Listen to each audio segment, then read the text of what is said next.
말씀은 요한복음 6장 37절에서 40절까지의 말씀입니다. 요한복음 6장 37절에서 40절 제가 공독해 드리겠습니다. 36절부터 보시겠습니다. 37절부터 말씀을 보시겠습니다. 아버지께서 내게 주시는 자는 다 내게로 올 것이요 내게 오는 자는 내가 결코 내쫓지 아니하리라. 내가 하늘에서 내려온 것은 내 뜻을 행하려 함이 아니요 나를 보내신 이의 뜻을 행하려 함이니라. 나를 보내신 이의 뜻은 내게 주신 자 중에 내가 하나도 잃어버리지 아니하고 마지막 날에 다시 살리는 이것이니라. 내 아버지의 뜻은 아들을 보고 믿는 자마다 영생을 얻는 이것이니 마지막 날에 내가 이를 다시 살리리라 하시니라. 아멘. 여러분들 꽃이라고 하는 단어를 딱 떠올렸을 때 제일 먼저 생각나는 단어 꽃이 어떤 꽃입니까? 어떤 분들은 장미가 생각날 수도 있고 어떤 분들은 백합이 생각날 수도 있겠죠. 각자의 취향에 따라서 또 성격에 따라서 꽃이 다 다를 겁니다. 그래서 기독교인들이 꼭 기억해야 되는 꽃 이름이 하나가 있습니다. 그게 무엇이냐면 바로 튤립입니다. 튤립. 이 튤립을 왜 기억해야 되느냐? 사실 제가 오늘 튤립에 대해서 말씀을 좀 드릴 건데요. 튤립은 꽃도 있지만 사실 기독교의 기본 뼈대를 이루는 신앙 원리를 말을 하기도 합니다. 특별히 이제 우리 대한예수교 장로회를 그 근간을 이루는 흔히 말하는 칼빈주의라고도 말을 하기도 하고요. 그 뼈대를 이루는 신앙 교리, 신앙 원리, 5대 교리라고 말을 합니다. 그게 이제 튤립이라고 말을 합니다. 왜? 그 5대 교리의 5글자를, 영어의 5글자를요, 제 앞글자만 따서 붙이면은 튤립이 되었습니다. 제가 간단하게 말씀드리면 이렇습니다.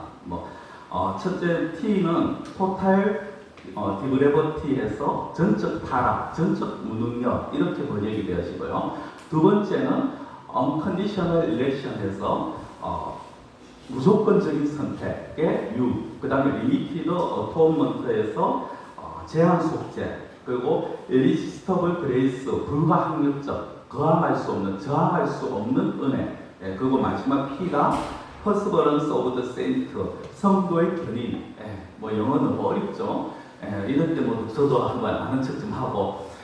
그런데 이걸 지금 우리가 영어로 이렇게 다 할 필요는 없고요. 근데 이 영어지만은 사실 제가 이제 앞으로 설명을 하면서 한글로 제가 말씀을 드릴 겁니다. 튤립 5가지에 대해서.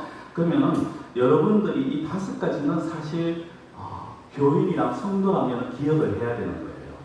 그 내용을 일일이 모르고 영어를 모른다 할지라도 한글로라도 5가지를 기억해야 됩니다. 전적 타락, 무조건적 선택, 제한 속죄, 불가항력적 은혜, 성도의 견인. 이걸 이제 말씀을 드리려고 합니다. 제가 우리 장로교회, 대한예수교 장로교회 기본뿌리라고 말씀드렸지만 사실 전 세계 장로회라고 이름 붙여져 있는 것에 어떻게 보면은 신앙 원리고요.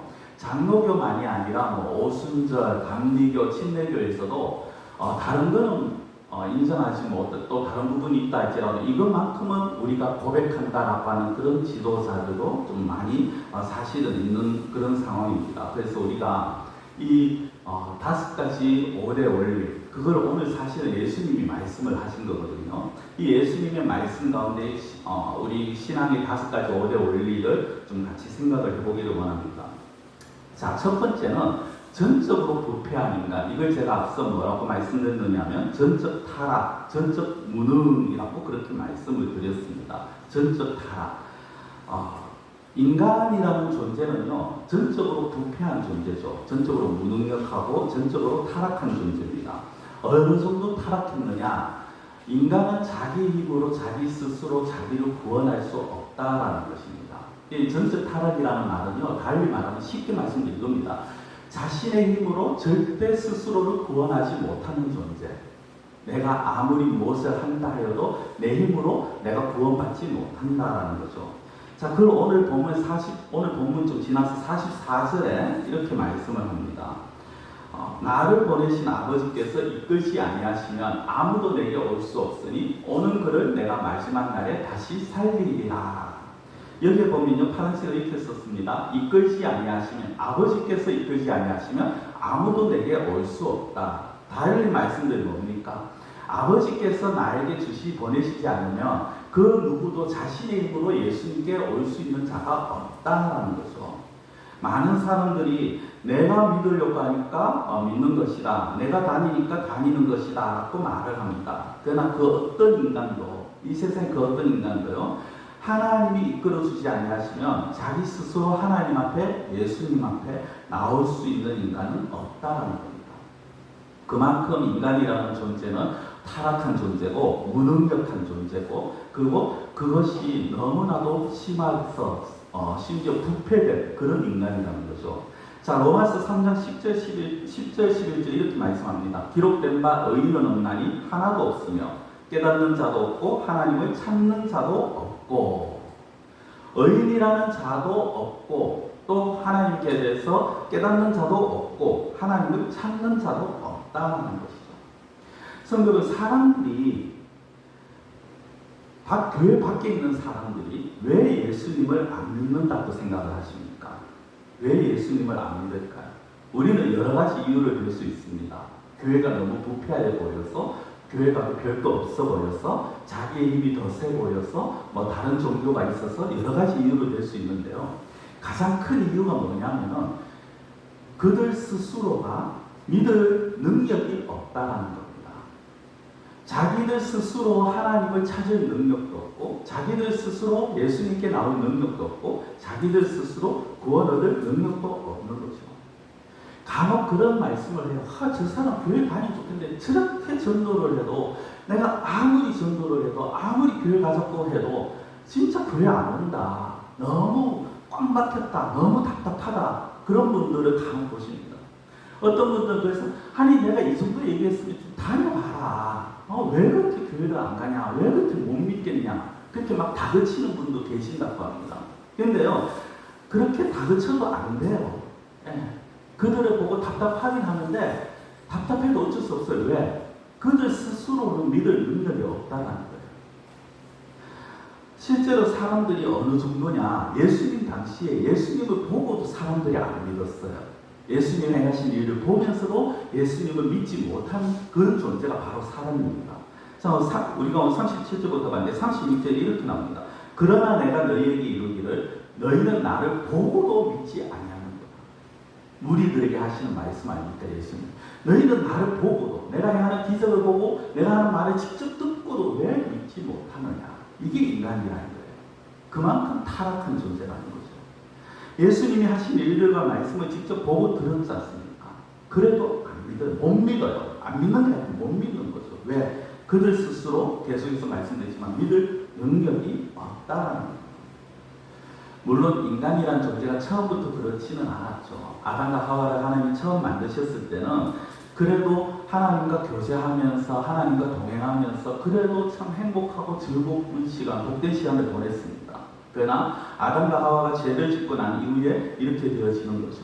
한번 보십시오. 하나님을 믿지 않는 자들이 하나님을 아버지라고 부를 수 있느냐? 예수님을 믿지 않는 자들이 예수님을 주여라고 부를 수 있느냐? 아니요, 절대 못 부릅니다. 물론 이런 경우도 있어요. 장난삼아 부를 수도 있어요. 아무 생각 없이. 배우들이 자기들이 어떤 그 배우의 자기 역할에 몰입하다 보면 그렇게 그 역할 때문에 부를 수 있어요. 그러나 정말 자기의 마음 깊은 곳에서 우러나와서 하나님을 아버지라고 고백한다. 예수님을 나의 구주라고 고백한다. 자기의 힘으로 스스로 그렇게 할 수 있는 사람은 없다라는 거죠. 이 인간의 본성이 그렇게 타락되었다는 겁니다. 어떤 분들, 만약에 이 가운데에서 어떤 분들이 내가 믿으려고 하니까 믿는 거다 라고 생각하는 분들이 아직도 계시다면요, 그 사실이 잘못이라는 것을 빨리 깨달으시기 바랍니다. 그건 절대 불가능한 거예요. 내 힘으로 내가 믿는다, 내 힘으로 내가 구원의 길에 들어섰다, 절대 불가능한 거예요. 자, 두 번째, 이 틀림의 두 번째가 뭐냐? 바로 하나님의 조건 없는 선택, 달리 말하면요, 무조건적인 선택이라는 겁니다. 사람이 전적으로 무능력하고 부패하고 타락해서 우리가 예수님을 믿을 수 없다라고 제가 말씀드렸어요. 그러면 그냥 그렇게 놔두면 이 세상에 예수님을 믿는 사람은 한 사람도 없게 되어집니다. 그렇죠? 이 세상에 그 누구도 예수님을 믿을 수 없어요. 그런데 오늘날 보면 수많은 사람들이 하나님을 믿고 주일이면 교회 가서 예배를 드립니다. 그러면 그 사람들은 뭐냐? 어떻게 해서 그 사람들이 믿게 된 거냐? 그리고 오늘 본문 37절 이렇게 말씀합니다. 아버지께서 내게 주시는 자는 다 내게로 올 것이요. 예수님께서 하신 말씀이죠. 아버지께서, 하나님께서 내게 주신 자들이 있고 그 자들이 내게로 온다라는 거예요. 즉 달리 말하면 하나님께 우리가 예수님을 믿고 구원을 받는다는 건 어떤 자들이냐? 하나님께서 택하셔서 하나님께서 예수님께 보낸 자들이라는 거예요. 그럼 하나님께서 예수님에게 주신 자들, 그 자들 과연 어떤 자들입니까? 요한복음 17장 6절에 보면요, 세상 중에서 내게 주신 사람들에게 내가 아버지의 이름을 나타내었나이다. 그들은 아버지의 것이었는데 내게 주셨으며. 그들 누굽니까? 하나님께서, 원래 하나님의 것, 아버지의 것인데 예수님에게 주신 자들, 그렇죠? 그 자들을 말하고 있다는 겁니다. 원래 하나님의 것을 예수님에게 주셨습니다. 하나님께서 그들을 택하셨고 저와 여러분들을 택하셨고 그리고 저와 여러분들을 예수님에게 맡기셨다는 거예요. 그러면은 하나님께서 저와 여러분들 언제 택하셨을까요? 하나님께서 그러면 구원받은 자들을 언제 택하셨느냐? 그게 이제 에베소서 1장 4절이죠. 곧 창세전에 그리스도 안에서 우리를 택하사. 창세전에. 이게 사실 이해가 잘 안 돼요. 안 되는 게 정상입니다. 그렇지라고 자연스럽게 넘어가면요, 둘 중에 하나입니다. 이게 정말 제대로 믿어지거나 아니면은 아무 생각이 없으시거나. 조금만 생각하면요, 이게 말이 안 되는 거예요. 아니, 창세전에, 세상이 만들어지기도 전에, 그러면은 지금부터 학자들에 따라서 수억 년, 수십억 년이란 이 전인데, 그 전에 내가 이 세상에 태어나게 될 거를 어떻게 하나님이 아시느냐는 거죠. 그렇죠?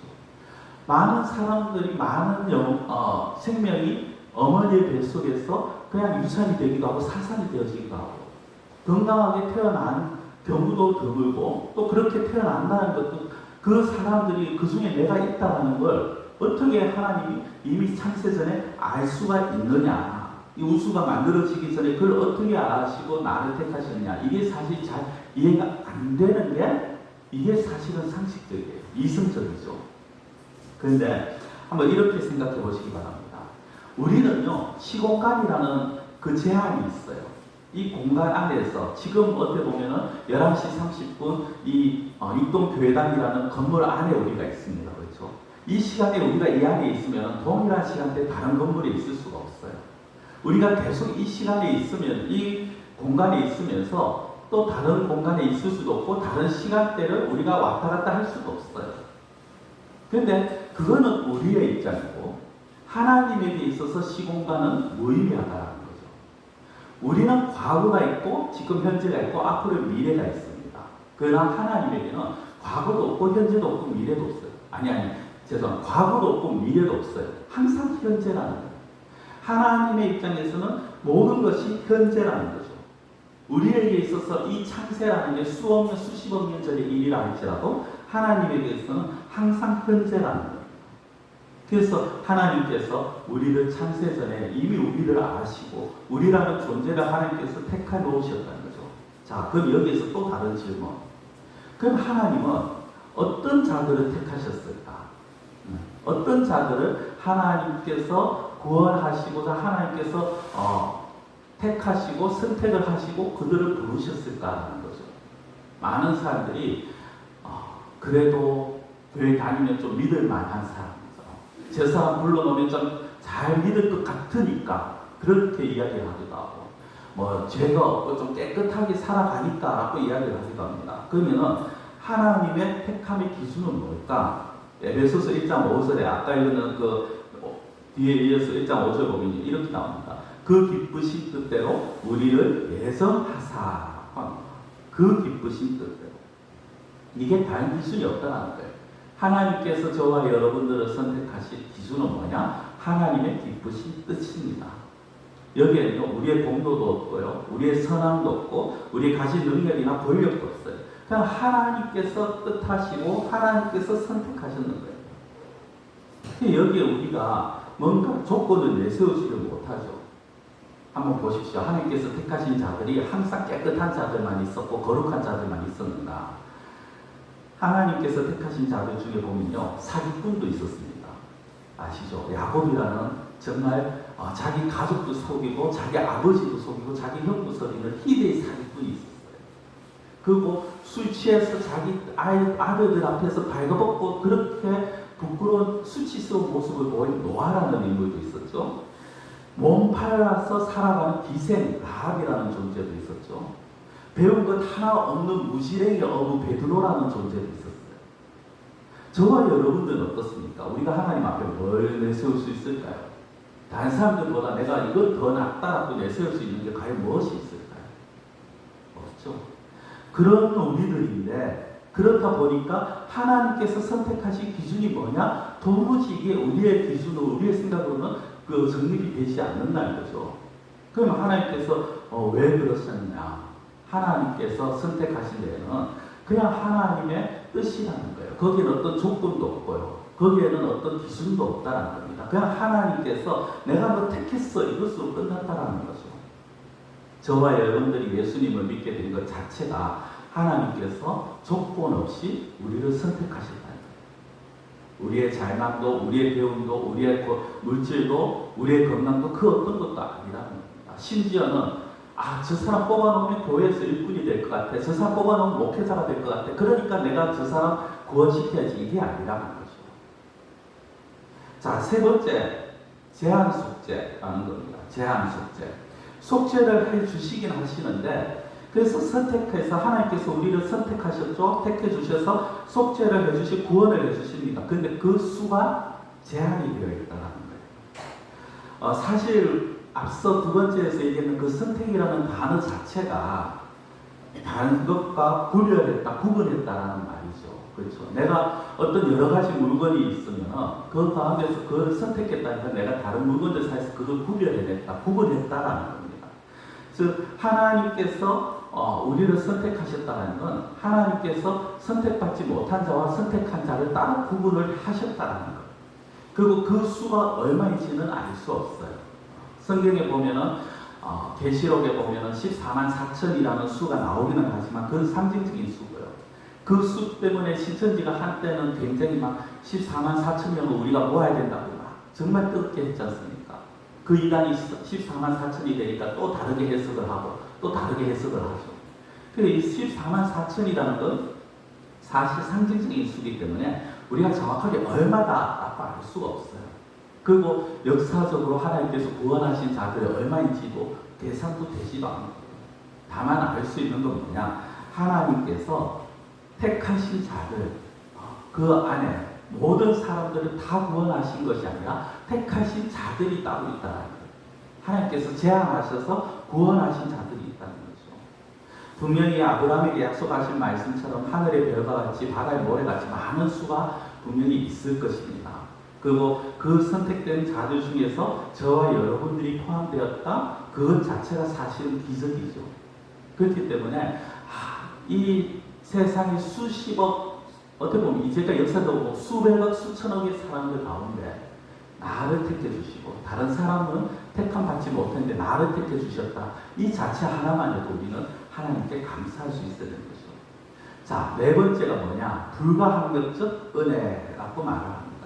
자, 37절 아까 봤던 말씀인데요. 다시 보시면 이렇게 나옵니다. 아버지께서 내게 주시는 자는 다 내게로 올 것이요 내게 오는 자는 내가 결코 내쫓지 아니하리라. 성경은 내가 결코 내쫓지 않는다. 이 얘기는 뭡니까? 예수님께 오는 자들은 모두가 죄사함을 받고 구원함을 받는다라는 거죠. 자, 이게 그 뒤에 이제 44절하고 65절에 나오는데요. 제가 연속해서 말씀을 드리겠습니다. 44절 보시면 나를 보내신 아버지께서 이끄시 아니하시면 아무도 내게 올 수 없으니, 이거 아까 말씀드렸죠. 하나님께서 예수님께 보내야 돼요. 그 다음 65절을 보시면요. 또 이르시되 그러므로 전에 너희에게 말하기를 내 아버지께서 오게 하여 주지 아니하시면 누구든지 내게 올 수 없다라고 하십니다. 하나님 아버지께서 이끌어 오지 아니하시면 아무도 예수님께 올 수 없다라는 거고요. 다르게 얘기하면 하나님이 예수님께 이끌어 주시면 그 사람은 누구든지 구원을 받는다라는 것을 말을 하는 겁니다. 자, 그런데 여기에서 이렇게 말을 해요. 내가 믿고 싶으면 믿는 것이, 내가 믿기 싫으면 안 믿는 것이 라고 말을 할 수 있습니다. 그게 아니라는 거죠. 불가항력적 은혜라는 건 그것 자체가 성립이 안 된다는 겁니다. 앞서 서두에 말씀드린 것처럼 인간이라는 존재는 전적 타락, 전적 무능력이에요. 자기 힘으로 구원 얻을 수 없습니다. 자기 힘으로 예수님께 나올 수 없어요. 그래서 하나님께서 선택해서 이끌어 주셔야 되는데, 그 하나님께서 택하시고 너는 내가 택했어, 내가 너를 예수께로 데리고 와서 내가 너를 구원받게 할 거야, 내 자녀 삼을 거야 라고 했을 때 거기에 대해서 그 누구도 거부할 수 없다라는 겁니다. 그 누구도 거부할 수 없다라는 거예요. 그래서 예수님께서 그래, 내가 너를 하나님께서 너를 나에게 보내주셨고 내가 내 피로 내 목숨으로 너를 구원했어. 그러니까 이제 내가 너를 새롭게 할 거야. 너는 새로운 피조물이야. 너는 새 생명이야.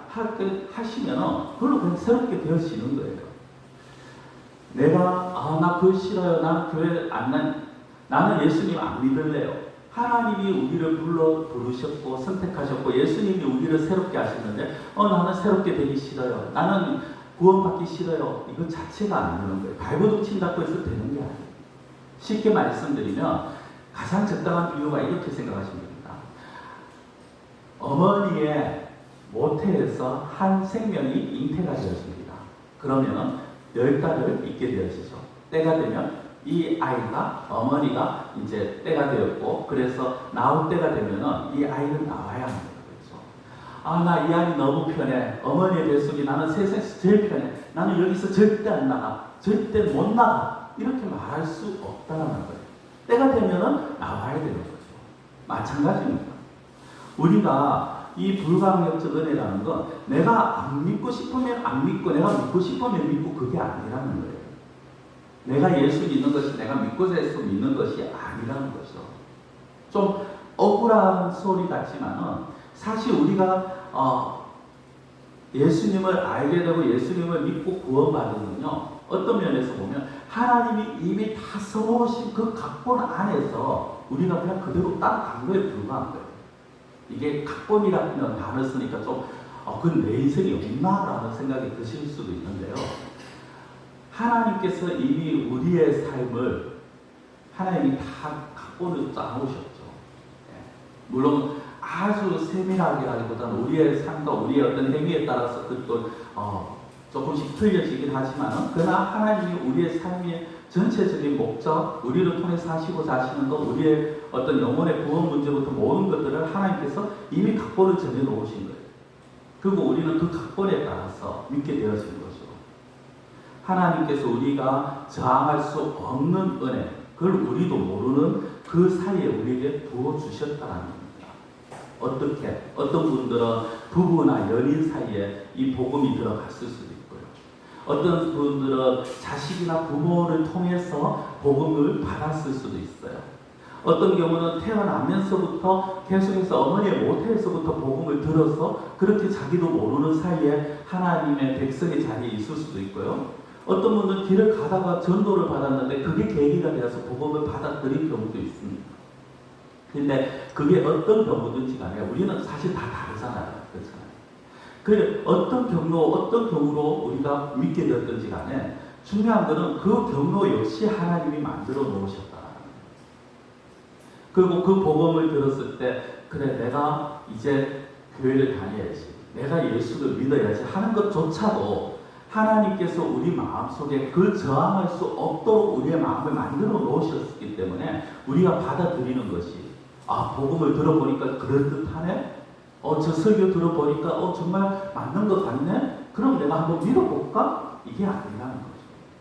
내가 믿어야겠다, 내가 믿고 싶다, 내가 믿어볼까라는 것조차 하나님의 은혜고, 그 은혜에 우리는 그냥 그대로 흡수가 되어진다는 거예요. 이렇게 한번 해볼까요? 여러분들, 우리나라가 몇 년째 참 이 봄이 되면 큰 고생하는 게 산불 아닙니까? 그렇죠? 이 날씨가 건조해지면서 산불 한번 나면 또 며칠씩 이제 그렇게 이제 불이 번지는데요. 그렇게 산불이 났을 때 물 한 잔 들고 가서 내가 물 한 잔이 있으니까 이 물로 산불을 끄겠다 해서 붓는다고 해서 그 산불이 꺼질까요? 꺼지지 않죠. 절대 못 끕니다. 어제 저녁에 갑자기 비가 확 쏟아지더라고요. 근데 그 폭우 속에 내가 나가서 나는 아무리 비가 많이 와도 내 손바닥만 있으면 나는 비를 피할 수 있어, 안 맞을 수 있어 하고 내 손바닥으로 그 폭우를 가린다고 해서 우리가 비를 맞지 않을 수 있나요? 안 되죠. 마찬가지입니다. 하나님의 은혜를 내가 거부할 수 있다? 그거는요, 정말 말도 안 되는 거죠. 하나님의 은혜는 내가 물 한 잔으로 산불을 끄지 못하는 것처럼, 내 손바닥으로 폭우를 가리지 못하는 것처럼 내가 감당할 수 없는 게 하나님의 은혜입니다. 내가 감당할 수 없고 내가 저항할 수 없는 그 은혜를 하나님께서 저와 여러분들에게 주셨기 때문에 우리가 하나님을 알게 되고 믿게 되고 예수님을 통해서 구원을 받게 됐다는 거죠. 자, 다섯 번째, 마지막 이제 토요일의 다섯 번째입니다. 끝까지 책임지시는 은혜, 선거의 견인이라고 그렇게 말을 합니다. 쉽게 말하면요, 견인차 생각하시면 돼요.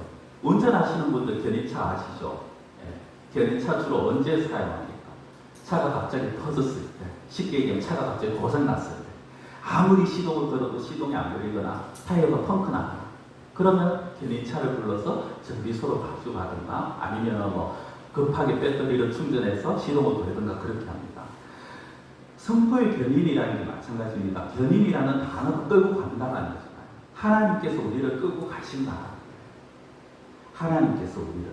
즉 달리 얘기하면 하나님께서 하나님의 택하신 자들을 끝까지 하나님이 책임지신다. 끝까지 끌고 가시겠다는 거예요. 이것들 구원시켜 놨는데 하는 꼬라지 보니까 계속해서 속만 썩이고 내 마음에 하나도 드는 거 없고 구원시켜 놨는데 구원 받을 때나 받지 않을 때 똑같고 에이 그냥 안 할래.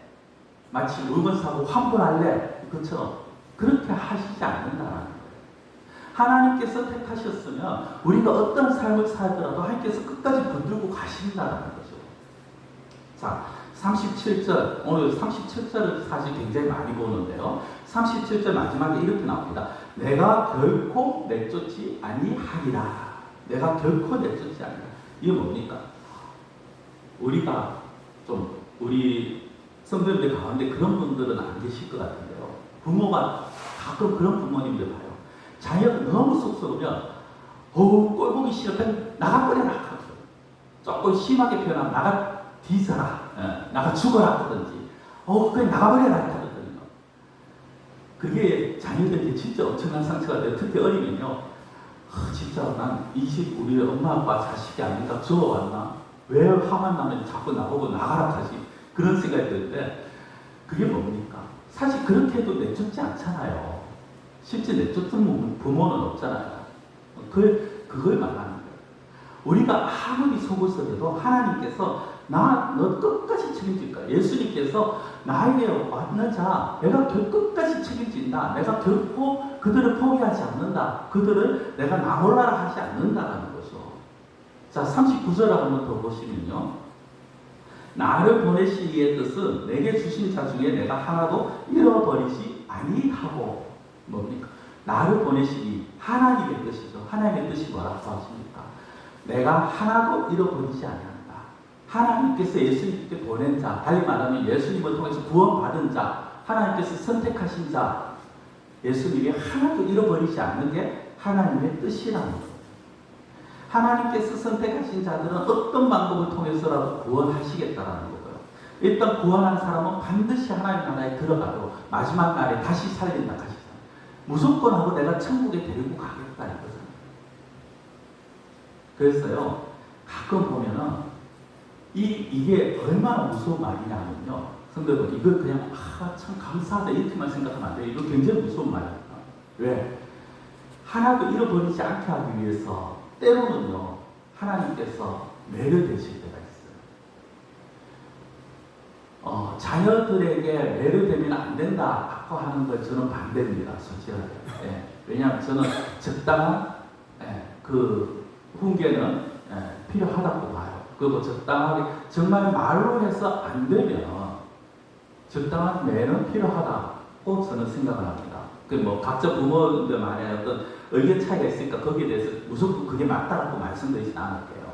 그런데 중요한 건요, 제가 봐도 그렇고 너무 말을 안 들을 때는 그 말을 듣게 하기 위해서 너무 잘못된 길로 가면은 그 길에서 돌아서게 하기 위해서 온갖 방법을 다 생각하지 않습니까? 부모들은.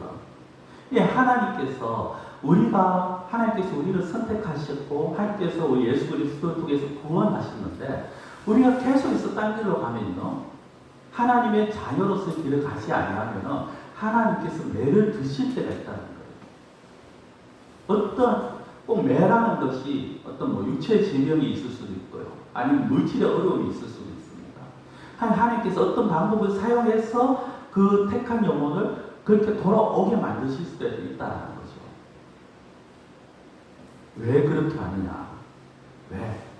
어떤 방법을 써서라도 하나님께서 택하신 자들을 하나님께서 끝까지 책임지시기 때문에, 나 몰라라 하시는 분이 아니시기 때문에, 그렇죠? 나 몰라라 하시는 분이 아니시기 때문에. 그래서 참 정말 죄송한 표현입니다만 어떤 분들은 예수님 믿고도 옛날 습관 버리지 못해서, 아니면 겉으로는 예수 믿는데 여전히 그 안에는 아직도 세상과 어울려서 그렇게 살아가다가 그냥 좀 이런 표현이 죄송하지만 두들겨 맞고, 그렇죠? 다 방탕한 다 뭐 가진 거 다 그냥 날리고 그 커 난 다음에 그 찬양 가수처럼 두 손 들고 죽게 옵니다. 이렇게 돼서 그렇게 되지 않는 것이 가장 좋은 거죠. 그러나 제가 이 말씀드리는 건 그렇게 해서라도 하나님은 당신이 택하신 자들을 끝까지 책임지신다는 거죠. 말씀을 정리하면서 읽었습니다. 누가 저에게 이제 그런 얘기를 하더라고요. 기독교인들은 튤립을 좀 사야 돼. 튤립을 뭐 사든지 조화를 사든지 생화를 사서 항상 눈에 잘 보이는 곳에 좀 놔두고, 어느 목사님이 그러셨어요. 그래서 항상 그 튤립을 보면서 이 5가지를 늘 기억해야 된다. 이 5가지를 늘 기억하게 되면은 그러면은 자신이 결코 딴 길로 가지도 않고 늘 하나님 앞에 감사가 나올 수밖에 없게 된다고. 저는 뭐 꼭 그렇게까지는 말씀드리고 싶지는 않습니다만, 성도분 이 튤립, 이 5가지를 기억하시기 바랍니다. 전적으로 타락해서 스스로의 힘으로 구원받을 수 없는 나를 하나님께서 선택해 주셨고, 내가 도망가려고 해도 도망가지 못하도록 불가항력적인 은혜를 주셔서 예수님을 믿게 하시고, 그리고 마지막 천국까지 하나님께서 나를 붙들어 가시고 포기하지 아니하시고 끝까지 붙들고 가신다는 이 사실, 이 은혜들, 이 진리를 기억하시고, 그래서 우리가 살아가면서 수많은 상황 속에서도 오히려 하나님의 모든 은혜로 이 모든 상황을 뛰어넘으며 이 5가지로 인해서 늘 하나님만 생각할 수 있는, 하나님의 은혜에 감사하며 살아가시는 그러한 말씀들이 되시기를 축원합니다. 기도드리겠습니다.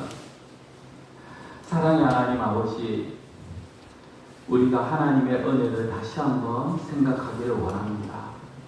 오늘 예수의 말씀을 통해서 정말 우리의 모습과 또 우리가 어떻게 은혜 받았는가를 다시 한번 깨닫고 그 은혜를 늘 기억하고 그 은혜를 늘 감사할 수 있는 저희들이 되게 하여 주시옵소서.